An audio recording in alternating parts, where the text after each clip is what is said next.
Today on Good Morning Alderaan. Corrections from last week. Everybody whoops. Who gets the hottest Jedi in the galaxy award? Not you, Ryan Howard. This isn't the Dundies. Ray Park drops a clue on social media. Somebody get the glue and put him back together. Cara Dune sent into exile. In the words of another hard-hitting news journalist, naughty naughty. The boys hold council about the podcast's future. Their next steps into a larger world. Will Cara Dune be avenged? What's next for our favorite horny Sith?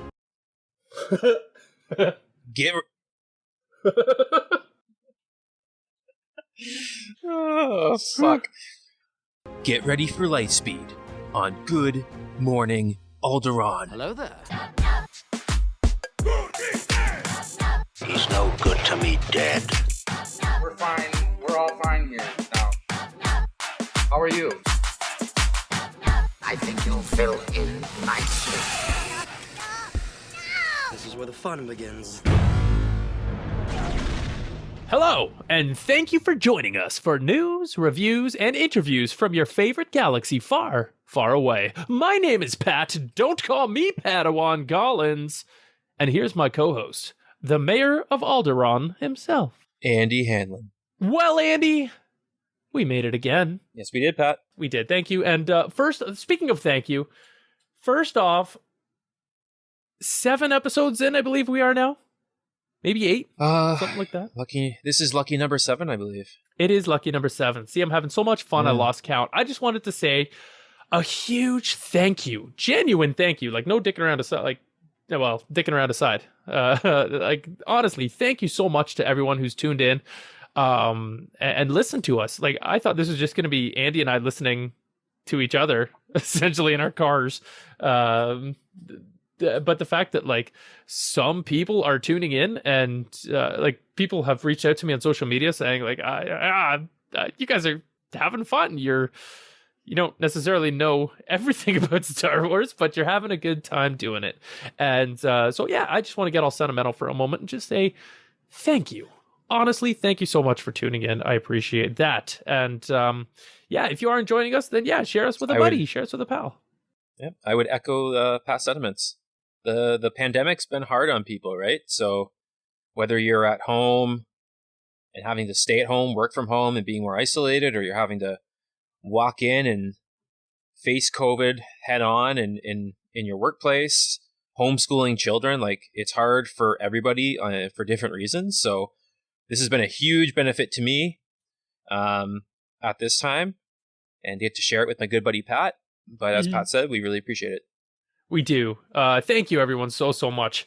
All right, so without further ado, all that sappy shit aside, let's get into our corrections from last week. So first off, I want to take the mic here, as I usually do, and I want to say sorry to my brother Steven, the first person who showed the guts to actually step up and present a correction, and we just torched him. We just literally exposed, like, some of the most fragile moments. Like, that was not a fun time for him to get an appendectomy.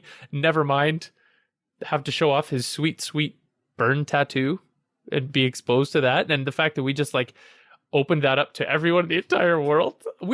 If you share or feel like we deserve a correction, please share that. We will not throw you under the bus. All we need is another chance to show you, by gum. But shoot, I'm so sorry, my brother. I love you. I'm so sorry for being a jerk. Mom didn't even make me say that, by the way. I have moderate regret. Moderate. I regret nothing. You know what you did. All right, let's not say more before we start torching him again. Yeah, sorry, Steve. I love you. You can have my dessert. Anyways, what do you have from last week, Andy? Well, not too much. I mean, the only thing I would say is obviously Bruce Valanche. Thanks again, Bruce. I know Pat's been staying in touch with Bruce. We're besties. Bruce. We had a great time with Bruce. Oh my gosh. I think I said it last week. I think I talked to him more off recording than I did in recording. You did. But he kept him. He was just Yeah, he was just great, super friendly, hilarious, knowledgeable, Great and energy. at times like very serious, like in terms of like very good perspective on what would be considered serious things. So yeah, appreciate that. However, when we were talking about the holiday special, he talked about his book coming out and all the things that he's done, like all the loads of crap, I think is what he said, or something along those lines that he's done. And he talked about Wayne Newton at SeaWorld singing to Shamu. Wayne meets Shamu, make some magic, kids. And when I asked him if you could find that video online, which apparently you can, Pat did some digging, and it is out there, folks. I sent it to Bruce. Wayne Newton singing to Shamu, or to an orca, killer orca at SeaWorld. It was Shamu. It was Shamu. Anyway, yeah. Was it Shamu? It was Shamu. It was Shamu. God bless Shamu. But yeah, I said Wayne Norton, Wah, wah. as in like Norton Security Software, Yeah, that's or Ed Norton. Gotta love Ed Norton, right? great actor. Great Yeah. actor. Yeah. You know, Wayne is Ed Norton's, I think, less talented brother who developed antivirus software. Yes. But it was Wayne Newton, folks. So that was my correction. You were Wayne nervous. We were talking to Bruce Valanche. I know. You were just all flustered. You know, you were all just hyped up. You were giddy. Man, I had to talk you down before going on with him. Jeez. But no, you guys made it up. You did good. What are you talking about? I love you. You love me? I truly, deeply love you. You're so beautiful. It's only because I'm so in love. No. No, it's because I'm so in love with you. Valentine's Day has come and gone by the time this episode is going live. Andy, are you doing anything special for your for the Padme in your life? I gotta go again because I just asked you a question. Sorry, I missed what you said. Yeah. Sorry. That makes it even better. I want to send was you the raw audio just to hear that. I just I'm joking. I just stand up to get peanuts. I'm gonna leave this audio in. I stood up as Pat was talking, thinking I had a moment to eat a peanut M&M, but not hear the crunching in the microphone. And then he asked me a question that I totally missed. And then when he asked me a question, I had to back up. I started choking on said candy-coated shelling. It wasn't even the peanut. It was the candy-coated shell. It was worth it. I'd do it again, damn it.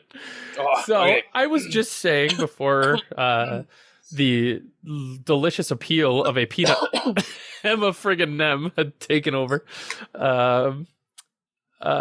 So Valentine's Day. Andy, are you doing anything for the Padme in your life this Valentine's Day? I got her a card. Me too. With some vegetable seeds. Okay. Vegetable, like for a garden? For a garden. Or For is a the vegetable seed garden. is the seed like representing of seed? Oh no! I can assure you, there are no more seeds in this garden. I got that medically seen to. I have been fully de-seeded, so that's Okay. Yes, there is. Okay. This is a literal garden, not one that I am sowing with oats that the old timey scholars would have you believe and say with Okay. said language and verbiage. But yes, no, it is. I got her some cucumber seeds, Oh, cucumber. kale, Just beans, snap oh, okay, peas. kale. Good. Yeah. I was gonna say. Thank God. A cucumber seed is quite representative. It's phallic. I got my Amidala, my queen. I got her some licorice. She likes licorice. Oh. And I got her Starbucks gift card. Wow, nice. Now, wait. Licorice. Go back. Like red rope licorice or like licorice all sorts? Red strawberry flavored Oh, thank God. licorice. Thank God. I thought Yeah, I was like going to have candy, like the long, ropey, Yeah. bite like, each end off and use it as a straw in your pop kind of licorice. Oh, hells yeah. No, I thought like when you said licorice, because we're getting to an older age now, I was thinking for a second, like, No. have we gotten into the phase of our lives where we're eating licorice goddamn all sorts? Ugh, black licorice. Ugh. Yeah, it's not my taste yet. Although it's starting to grow on me, so that's when I know it's just like, God, it's over for me. Then I'll be on Werther's Originals, and then it's the home for me. Anyways, there's some good Werther Originals out there. Just saying. Well, that's how you get the grandkids involved in your life. Like, those aren't for you; those are for the grandkids. And I'm not ready for those yet. I was at a Werther's store. I was in Disney World. Now, to my regret, I was in Disney World 2019. I saw the Galaxy's Edge Star Wars park being built, but wasn't open by the time I got there. My parents paid for us to go on the trip. Here I am, a man in my mid-30s or early 30s saying, Mom, but Star Wars Land opens in 6 months. And she said, it's not about you, it's about the grandkids, you selfish prick. That's not true. My mother wouldn't say that. But at Epcot, they had a candy store, and they had a Werther's store. I don't know if it was a Werther's store or just a candy store, but they had like crazy kinds of Werther's, like caramel and mint and like all these different flavors of Werther's Originals. Well, what makes it original then? If there's like thousands of flavors, you'd think Werther's Original would be like just that. It's the name. It's the name, Pat. It's the name. It's the brand name. Oh my God! Don't That's do like saying that. What makes a Jedi. Well, it's not Jedi Originals. Like, original Jedis would mean like the ones who started it all, not Jedi all sorts. The OJs. OJ Loke. Does the saber fit? Does the saber fit? Well, Does the cloak fit? Speaking of fitting into cloaks, I have something for us from ScreenRant.com. Just in time for Halloween. Halloween. Good God. Fucking 2020 and 2021 just blended together. Can't even get my months right. Valentine's Day. Valentine's Day. We have the 10 most dateable Jedi in Star Wars ranked. Now, this is from ScreenRant.com, so this is ranked. Okay. Andy, who do you think? Can we guess? Yes, I want you to guess who you think is coming in at number 10. It's counting down. It's counting down. Number 10. Yeah, most dateable. Number 10. Babu Frig. Dateable. Babu Frig is not a Jedi. Babu Frig is a pet, first of all. Oh, that's what most he would be Jedi. a gift. Woo-hoo! He'd be a gift. He would not be. Hey, no, that's not true. Oh, Babu. Okay, most dateable Jedi. Number 10 would be Keanu Mundi. Incorrect. The things he could do with that cone head. Oh, baby. Dive on in, Keanu. Oh, ew. Just wear a hat. Gross. Number 10 is Anakin Skywalker. A surprise. He's only number 10? He's number 10. Guy's handsome as... What is that? Where would that put me? Hayden Christensen is way more handsome than me, so you're saying I wouldn't even be in the top 10 dateable Jedi? Fuck you, Screen Rant. So what it says here is, though he may be the most obvious example... Is that because he turns to the dark side? Well, no, that's because he turns to the dark side, isn't it? There's a little blurb. He is so very far from a catch. His romantic skills aren't that impressive, and his flirting tends to be more cringe-inducing than anything else. That, plus his descent into darkness in the name of protecting his beloved, don't exactly add up to dating material. You know what? Kind of got to hand it to him there. He's a bit protective. He'd be a stage 4 clinger. He'd be a stage 4 clinger. He'd be hard to shake. Like, the fact that he sent an entire galaxy into turmoil and fear because, well, I guess he's trying to save the person he loves from dying. I guess that's kind of a hard pill to swallow, and I guess you might look the other way on a couple younglings being killed. Maybe. No, don't think so. Yeah, so Anakin, you're number 10. You're number 10. Number 9, who do you think? Number 9, most dateable Jedi. Yoda? Mace Windu. Is number 9? So, he's number 9. No, this is the quote. Mace Windu. Motherfuck. Mace Windu is arguably one of the more serious, strict-minded Jedi in the Star Wars films to date. Though he may not seem like a perfect romantic partner due to the seriousness of his demeanor, it's hard to deny that there's a certain charm to his personality, all brought on thanks to Samuel L. Jackson's charismatic performance. Yeah, I don't see him being that tender of a lover. I don't know. There's more tender. He'd be pretty assertive. I feel like he'd be pretty assertive. Yeah, but like he'd want to just do missionary with pure eye contact the entire time. And, with like a scowl. Look at me. Look at me. Look. What does he say in Captain America, the Winter Soldier? One thing about me is you have to learn to keep both eyes open. Oh, Sammy. Take me now. Take me now, Mace. Bad motherfucker. Take me now. That purple lightsaber. Okay. Number 8. Who do you think? I said Yoda for 9, so Yoda? Yes! Yoda!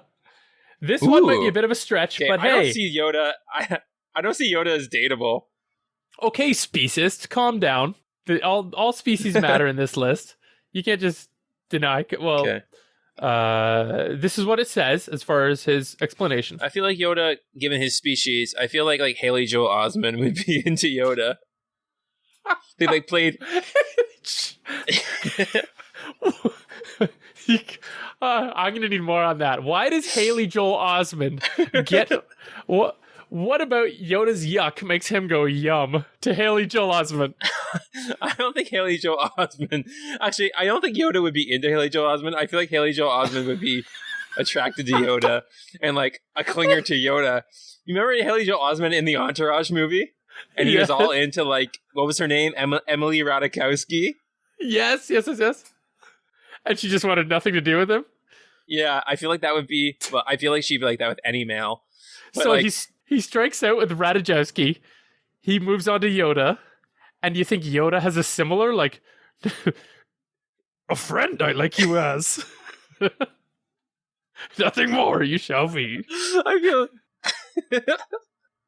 Because I feel like Yoda is just so serious. That's not his game. He's not in it for love. You think Yoda's just gonna get her in, get her out, get her home, get her washed? It's the way Haley Joel Osment played that character in Entourage.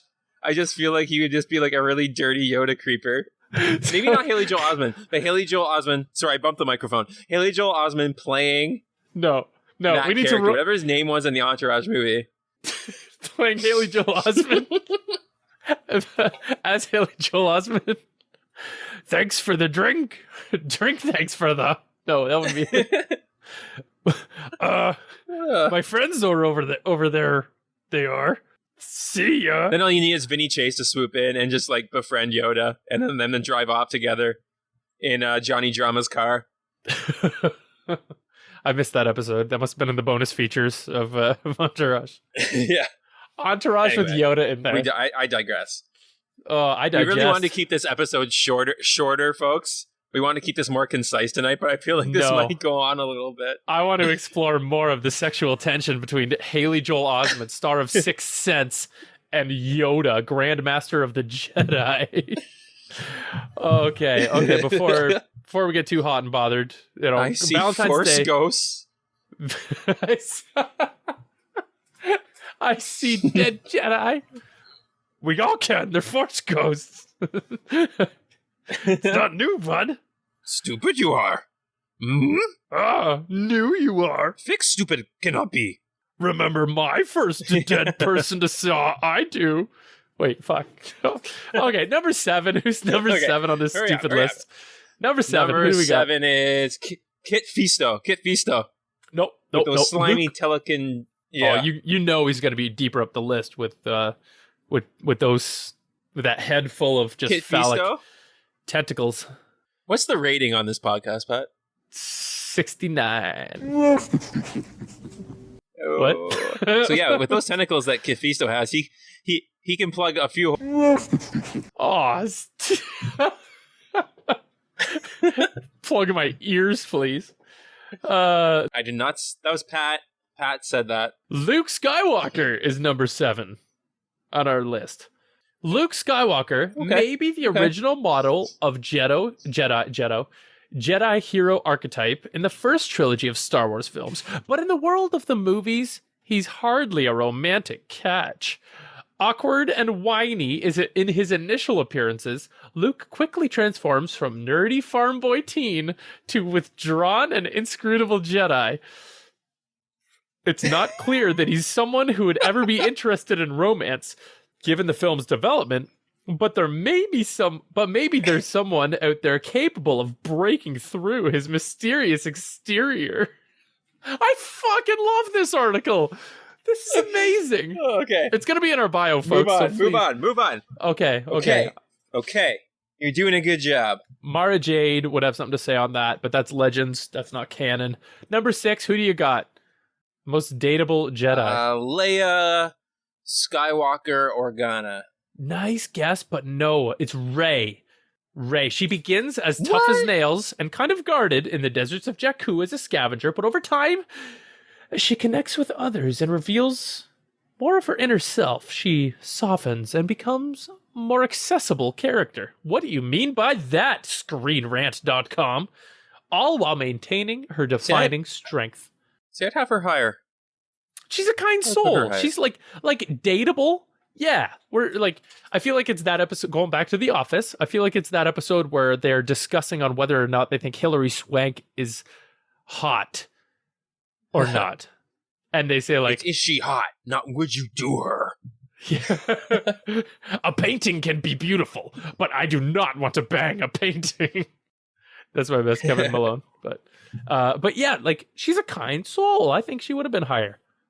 Okay, number 5. Who do we got? Yeah. I thought she'd be higher. Number 5. I said Leia before, so... Nope. Leia? Nope. Kylo Ren. Not sure, but let's see what they have to say. Kylo before Rey, eh? Kylo Ren may have been a villain or an antagonist at the least for much of the sequel trilogy, but Ben Solo was the one with a heart of gold. The audience got to see that he was capable of being a good person too, eliminating Snoke and saving Rey after defeating Emperor. They didn't put Emperor Palpatine. This is defeating Emperor. I like that. I'm going to start referring to him as just Emperor. Sounds reasonable. Hey, Emp. Sounds reasonable. Due to his journey to the dark side, Ben is a character more defined by emotional complexity and openness than most Jedi, which could make him a catch to some. However, if some people disagree, they are justified in doing so too. So that's why they put him at number 5. It could be like literally 50-50. It could go one way, it could go the other, depending on whether or not you're for that kind of nasty boy side of things. Who do we got number 4? Who have we used already? I mean, if this was just who's the most dateable in the galaxy, we all know Harrison Ford would be number 1. And I say that with confidence.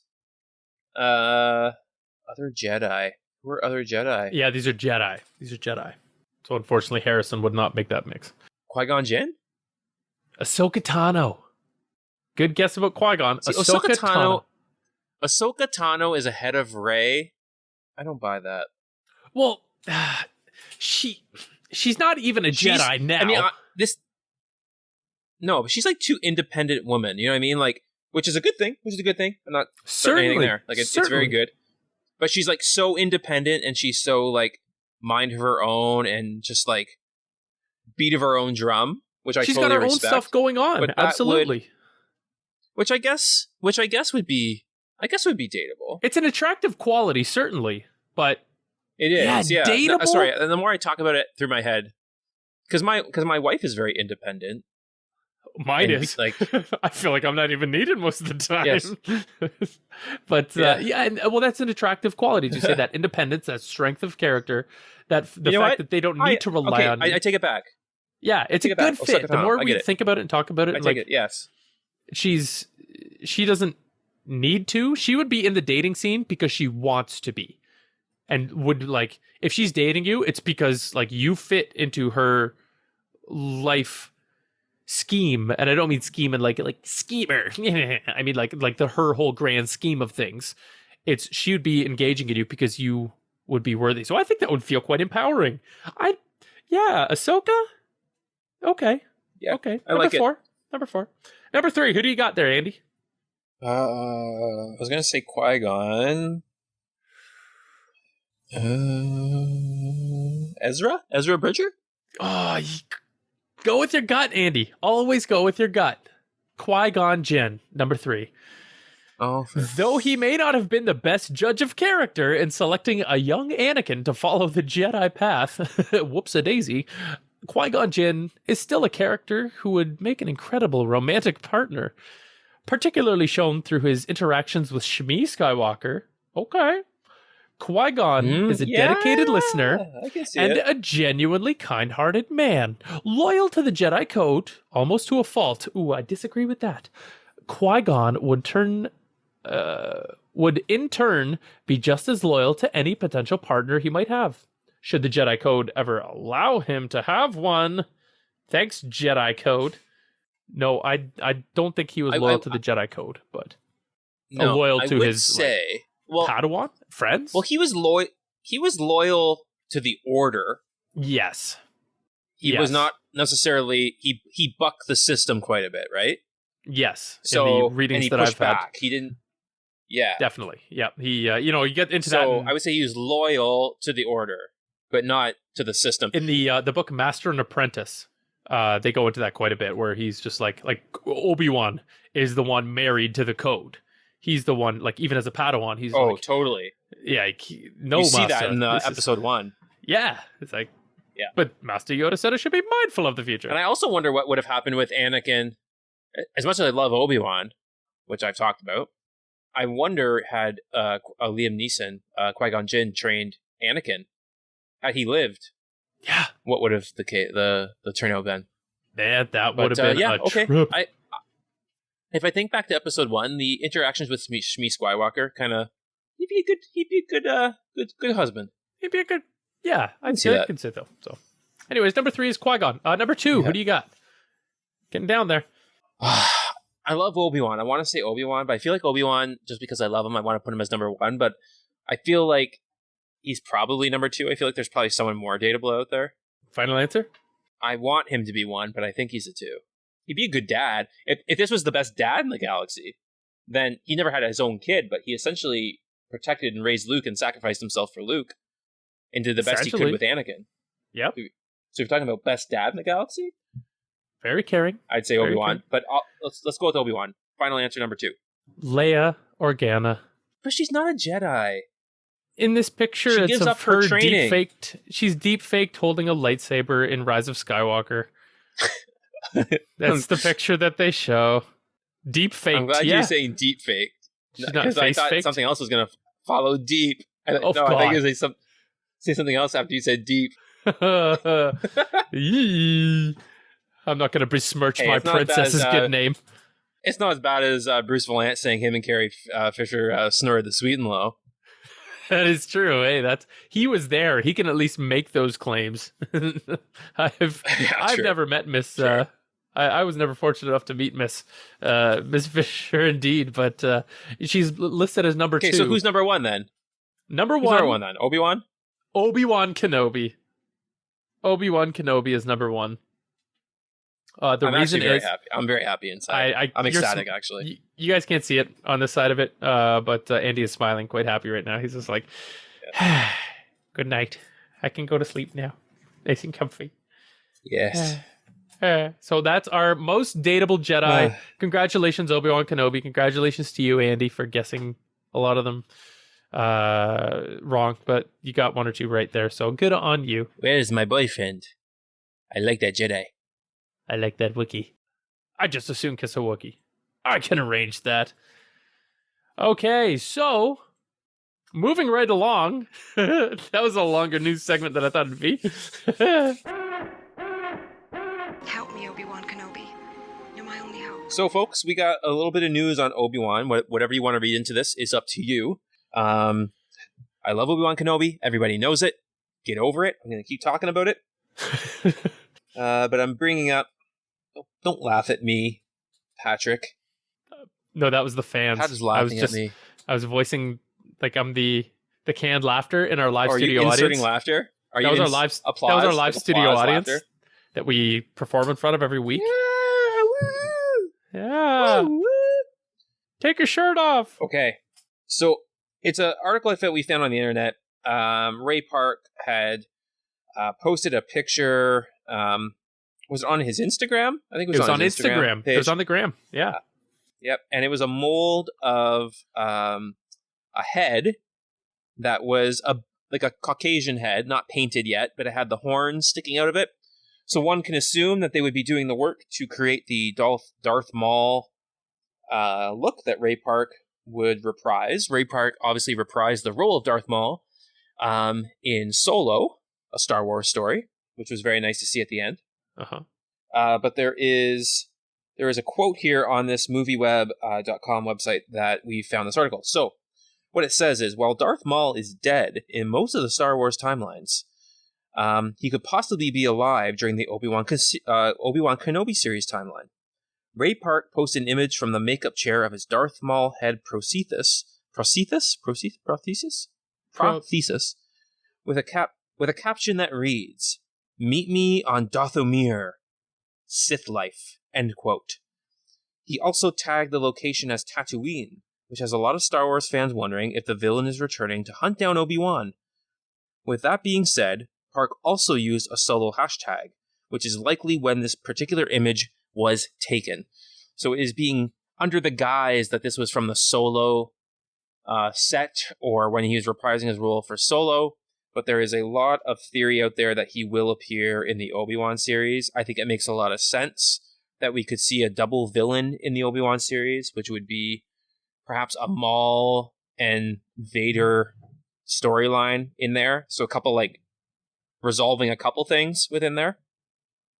And it also goes on to say that Ray Park has not been shy about his desire to return as Darth Maul, and he's been saying that over the years. So, very exciting. Definitely. So, Maul, Minch. Okay, for Minch, for people who are maybe new to the podcast, Minch Yoda. Minch. So Minch was Yoda's actual first name in the first draft of the character of Yoda. And so Minch has been coined as our safe word.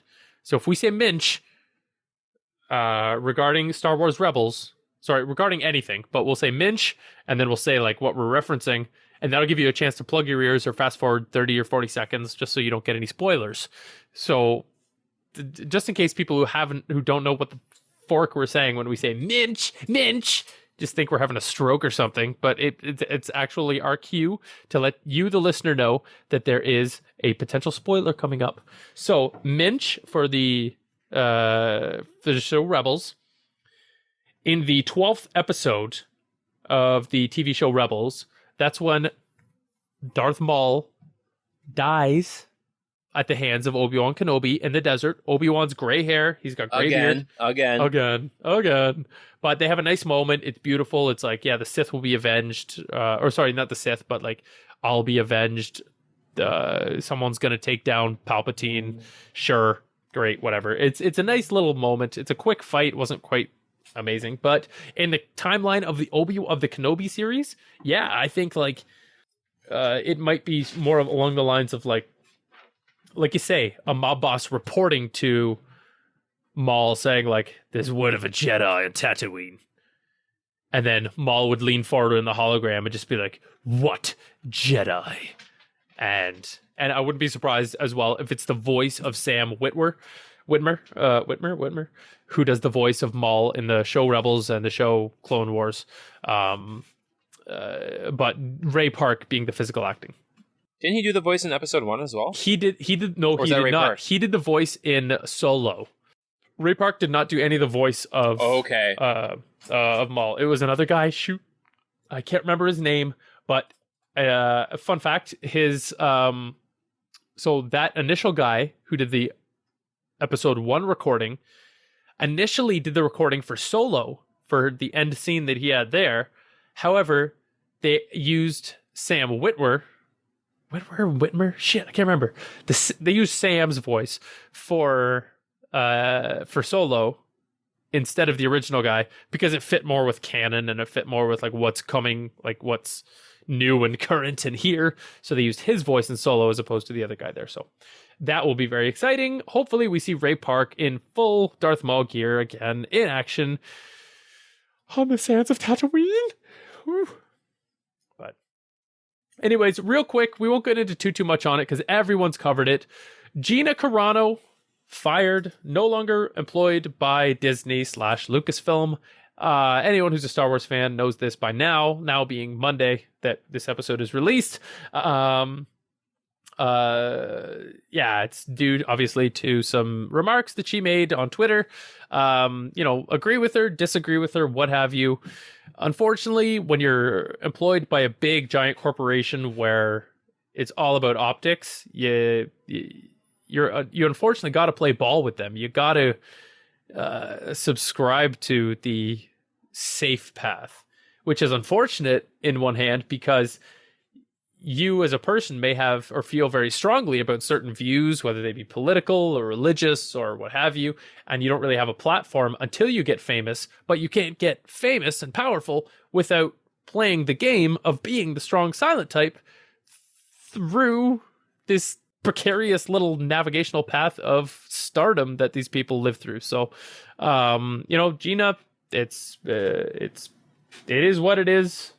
Unfortunate that things had to shake down this way. Certainly, I would have loved to see the character of Cara Dune carry on, but like I say, you step in shit, you gotta, wipe it off. You gotta own up to it. Just made some pretty... Actions have consequences, right? So actions have consequences, certainly. Yeah, and it's not. I mean, it was interesting though. It's interesting, because the character Cara Dune. Obviously, I think we would have saw her more in Mandalorian Season 3, but then there was a lot of rumors of Rangers of the New Republic, the new show, and her being one of the main characters in that Rangers of the New Republic. So, it'd be interesting how they call an audible at Disney and Lucasfilm and figure this out and adjust. Yeah, for sure. I mean, there was news recently, not news, sorry, it's rumors that Amber Heard, the ex of Johnny Depp, in this middle of this big crazy lawsuit that they're going through right now, that she'd been in talks for a Star Wars role.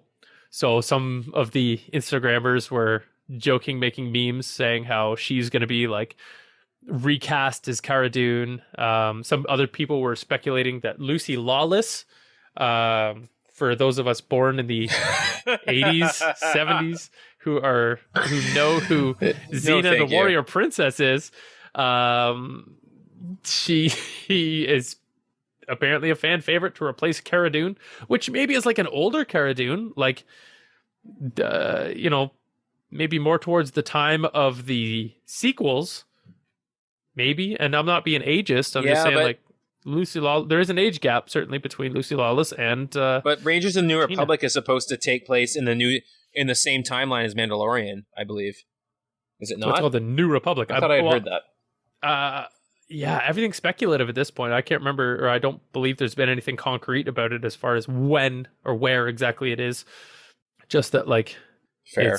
It is what it is right now, kind of thing. So it's a title to tease you nerds with.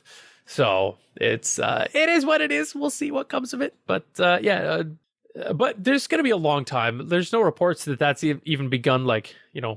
Any of the pre-production stuff or filming or anything really. So who knows? There may be some stuff coming out with backtracking and, oh, you misinterpreted what I said. I mean, what she said though about her Holocaust comments, comparing people of the Jewish faith during the Holocaust, comparing them to Republicans against wearing masks. I don't want to get into it too much personally. It's in my mind kind of a silly comparison, but again, that's just my own personal opinion. Take your own and play with it. But it's not, and a lot. Also, I'll backtrack a little bit on this. A lot of the scuttlebutt was that Disney's just against Republicans and they want a more liberal view, with maybe not knowing that Disney had also fired an author, a very prominent author for them named Chuck Wendig, who had made several comments, several tweets on the opposite side of the fence. So he was a Trump basher kind of thing. He went a little bit too aggressive as far as unloading on the old Twitterverse what some of his tweets are, such as, I don't even want to say them, really. I'm reading some of them right now. And they're pretty dark, I'd say, but from a Democratic point of view, against Trump, against Republicans, against that side of thinking. So it's not, in my mind anyways, that Disney is against Republicans. They're just against radicalism. Maybe that's too strong a word, but just like, don't lean so far onto one side that you can't even like acknowledge or objectively appreciate where the other side is coming from, maybe. Or just don't have Twitter. Don't voice your personal opinions. Keep a diary. You don't need to air your laundry out to the world. But again, that's why history likely won't remember my name, as a kid said in the movie Troy. But yeah, tirade over from me. Gina Carano, you do you, buddy. And like, just... yeah, I got nothing else on that. Yeah, it is what it is. Gina. Okay, so we've reviewed the original trilogy. We've reviewed the prequel trilogy. We reviewed this sequel trilogy. And you got that all correct. You said it all correctly. I did. You didn't confuse sequel with prequel, prequel with sequel. I got them in the right order. Okay, continue. As rehearsed 50,000 times. But yeah, we have we've had the discussion about the movies. Of course, naturally, we could talk about the the TV shows, the Clone Wars, the Mandalorian, the other movies that have come out. And we will. But yeah, we've been very fortunate enough as well to be blessed with a couple of really amazing guests so far, which we are going to continue to provide for you. We are hunting constantly for insiders within the industry themselves to bring you, the fans of us, just like a couple more little fun behind the scenes facts, because that's what I love about Star Wars. It's not, I could watch the movies, I could watch the shows, but like the behind the scenes and the making stuff, the stuff that's like not written down and Wikipedia or found in the extra features, that's the kind of stuff that I really like and enjoy. So that's what we're going to try and bring for you all as well. But we wouldn't hate it if we got like Ewan McGregor on. Yeah, I mean, let's make it happen. Everyone tweet at him. Tweet at Ewan McGregor. Tweet at Hayden Christensen. Say, hey, there's a couple of Canadians. Canada. Ever heard of it? You Canadian? Go help your buddies out. Go help your fellow syrup suckers and try and get us onto the top. But yeah, I think we should come up with some next steps. What do you think, Andy? Like, what are we doing with this podcast, man? What are we doing here? I mean, I think we've been doing it for shits and giggles, but I'm kidding. We've been doing it because we love talking about Star Wars, and I mean, it's been really nice. I've had this thought many a times before. It's been easy because the first few episodes, we've had a couple of interviews, which kind of just fell in our lap. I mean, I wouldn't say fell in our lap. Pat has done put a lot of effort into securing these. But what we're recognizing is that, we've gotten a couple interviews very quickly out of the gate. It's going to not necessarily always come that quickly. I'm not going to say easy, because I'm not saying it was easy to get them, but they're not going to necessarily come that quickly. And, like having the trilogies to talk about is obviously like a given. So like, where do we go from here? What do we talk about? I think we've kind of alluded at some things in earlier podcasts. I know my cousin Ryan had a great idea about using my work background to talk about some of the characters within Star Wars. As we talked about, I think in episode 4 or 5, I think it was, we talked about my background being working with addictions and PTSD. So like looking at maybe characters like Anakin Skywalker, Obi-Wan Kenobi, how they were impacted perhaps, and using it like as a teachable thing. So there might be like a little bit of a serious educational component to it that might be coming to you in future episodes. I shouldn't say might. I feel like we're going to do that in future episodes. So that's like a couple of ideas on my end that I'm kind of giving other people credit for, because I am giving people credit for it. It was their idea. But hopefully I can execute those. Much like I hope Jar Jar Binks is executed in the Obi-Wan Kenobi series.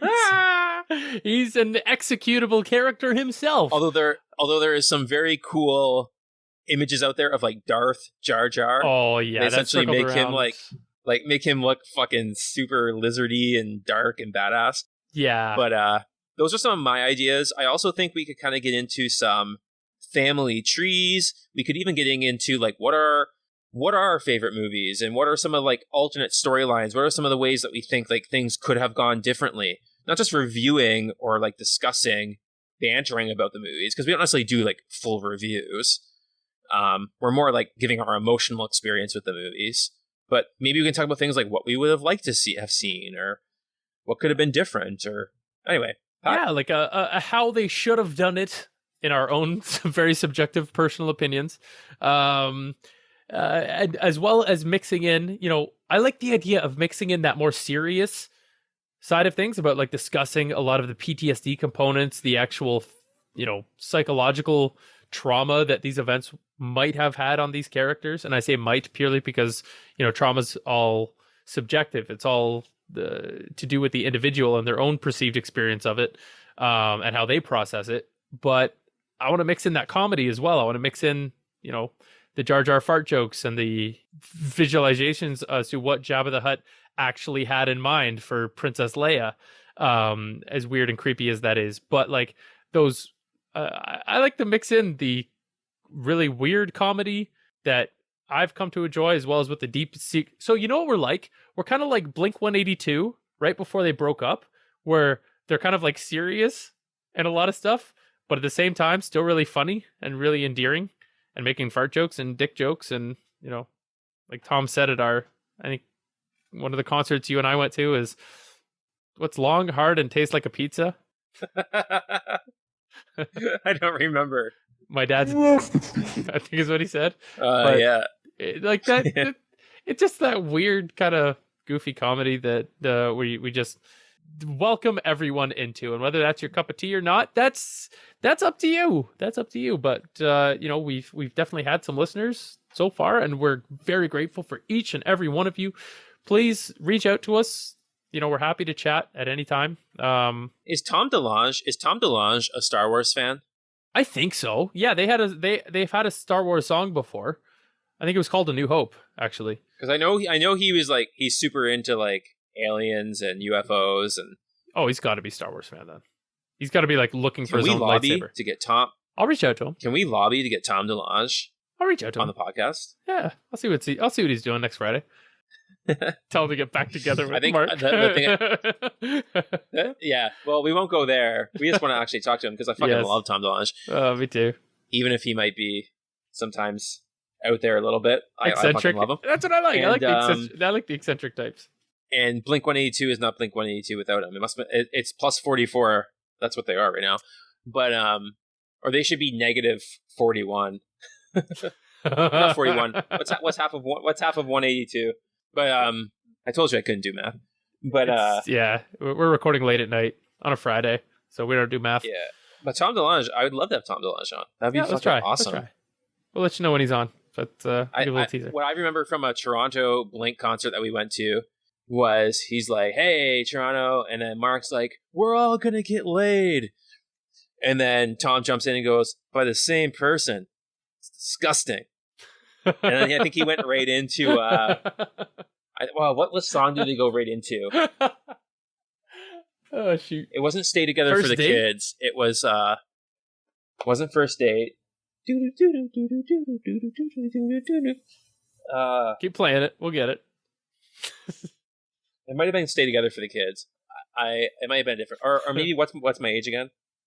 I can't remember. I wouldn't be surprised if it was Touch My Age again, based on that lead up and delivery. But yeah.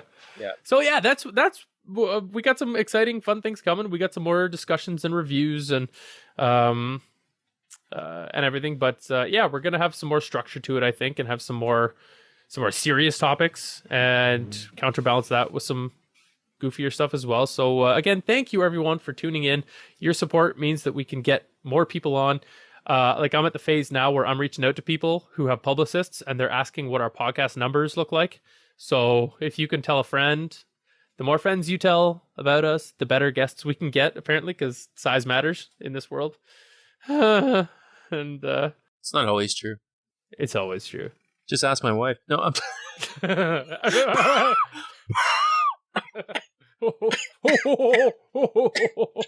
Because his dick is small. No. It's average. Average for a small dick. I'm 5'11". So we want to thank you again for hanging out with us today. As Pat said, we appreciate all your support, and share us with a friend, share us with an enemy. I don't really keep your friends close, enemies closer.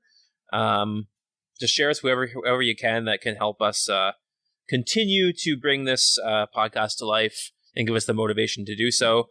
Frankly, even if you don't listen, we're going to keep doing it because we enjoy it. But we would greatly appreciate some more following. So again, thank you for those that support us. And please, if you haven't done so already, punch that subscribe button and give us a rating. Thank you so much again, everybody. You can find us on Instagram at Good Morning Alderaan. We're most active on there, I'd say. But you can also find us on the Facebook. That's in the same thing, at Good Morning Alderaan, at GM Alderaan for Twitter, as well as Gmail as well, gmalderaan@gmail.com. If you have any questions or any corrections that you noticed from the previous episode, then please hit that our way. On behalf of my co-host and I also just want to say thank you so much for listening, and hey, always be a Jedi in the streets And a Sith in the sheets. Good night, everybody. Bye-bye.